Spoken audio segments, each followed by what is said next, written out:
When there's nowhere to catch a fall, 3 foot tall, like a 3 foot tall.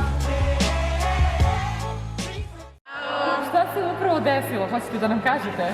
Upravo smo postale prvakinje juniorskog prvenstva u istočnoj Srbiji. Bravo! Hvala. Čestitam, kako je bilo? Da li je borba bila teška? Kako je Bila je bilo žestoka. prvenstvo? Jeste. Bilo je teško, to smo već rekli. Ali eto, ipak smo pobedile, 3:0 se završila utakmica protiv Bora, posljednja utakmica. One su dobile bronzu, 3. mesto i su dobile. To što smo gledali. Ko je uzeo drugo mesto? Winner iz Bora, da. Volite da igrate sa ekipom od odbojkaškog kluba Bor? Dobro igraju? Da. Puno smečuju, tako da možemo da se prilagodimo igri, zato što i naša igra je takva, sa puno napada, puno blokova. Da, to sam sad htjela da kažem. Bilo je dosta blokova i baš je bilo milina gledati vas.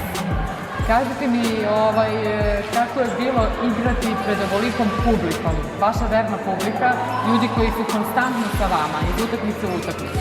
Jeste. Pa mnogo nam znači, stvarno, mi se zahvaljujemo svima koji dolaze redovno da nas gledaju, koji su sad bili, stvarno, hvala, velika ste nam podrška. Da, idol ste svim devojčicama koje i treniraju odbojku i koje ne treniraju, ali dolaze redovno da vas gledaju. Tako da nadam se da, mislim, žele da se ugledaju na vas i da jednog dana budu kao vi. Nadam se da ćete i vi dolaziti da ih podržavate i gledate. Naravno. Šta biste još rekli? Da ste nešto izdvojile iz celog ovog prvenstva? O energiji u timu, u toku igre, ne znam, nećemo ni da pričamo. Poboljšano je nego proteklih godina i bilo je stvarno jako dobro ove godine. I cijela ova sezona je protekla baš. Jeste. Deja, Starica, Pa, i dalje imamo neke sitne greške koje trebamo da popravimo. Trudit ćemo se. Poboljšat ćemo to. Da. Sve kako treba. super. Kao što i inače. Jeste. Trenirate, napredujete i to je to. Ali bitno da ste vi srećne, da ste voljne da igrate i da se držite zajedno kao i do sad.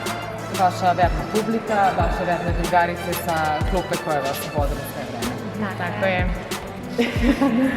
Može mahanje. Ništa, hvala vam na ovome. Hvala vam za ovaj razgovor i idemo dalje u pobede.